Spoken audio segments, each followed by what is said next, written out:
কি সবচেয়ে বড় দোয়া কি বলেন তো? সবচেয়ে বড় দোয়া কি?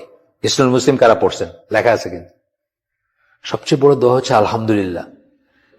আল্লাহ এটাকে এত পছন্দ করেন যে এইটা করলে আল্লাহ আপনাকে পছন্দ করবেন, ভালোবাসবেন, আর বাকি আর কিছুর দরকার নেই আপনার, আর কিছু চাওয়ার দরকার নেই। ঘুরে ফিরে কিন্তু এটাই।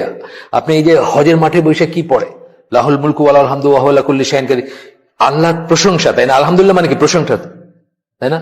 লা ইলাহা ইল্লাল্লাহু ওয়াহদাহু লা শারীকা লাহু লাহুল মুলকু ওয়া লাহুল হামদু ওয়া হুয়া আলা কুল্লি শাইইন কাদির। একই কথা, আপনি একটু বাড়ায় কইতেছেন। বেসিক্যালি জিনিসটা কি? প্রশংসা। এই প্রশংসাটা কিসের ভিতরে আছে? আলহামদুলিল্লাহ, সকল প্রশংসা আল্লাহর। এই কথার ভিতর আছে না? এই কথার ভিতর আছে। এই জন্য হিজরুল মুসলিম দেখেন, হিজরুল মুসলিম একটা জায়গায় লেখা আছে যে সবচেয়ে বড় দোয়া হচ্ছে এটা, আলহামদুলিল্লাহ।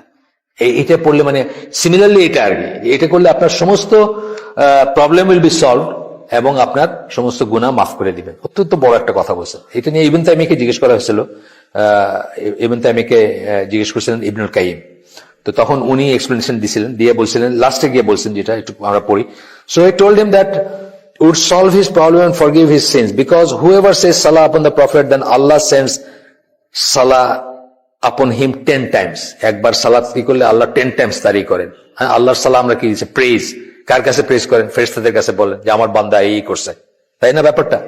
আচ্ছা, and for whomever Allah sends salah, then his problems will be solved. আল্লাহ যদি এই কথা সত্যি কারো ব্যাপারে বলেন, আল্লাহ যদি প্রশংসা করেন, তার কোনো সমস্যা থাকতে পারে না, তার problems will be solved and his sins will be forgiven. এটা ইবনে তাইমিয়া ইবনুল কাইয়িমকে বোঝায় দিয়েছেন যে কি ব্যাপারটা। আচ্ছা।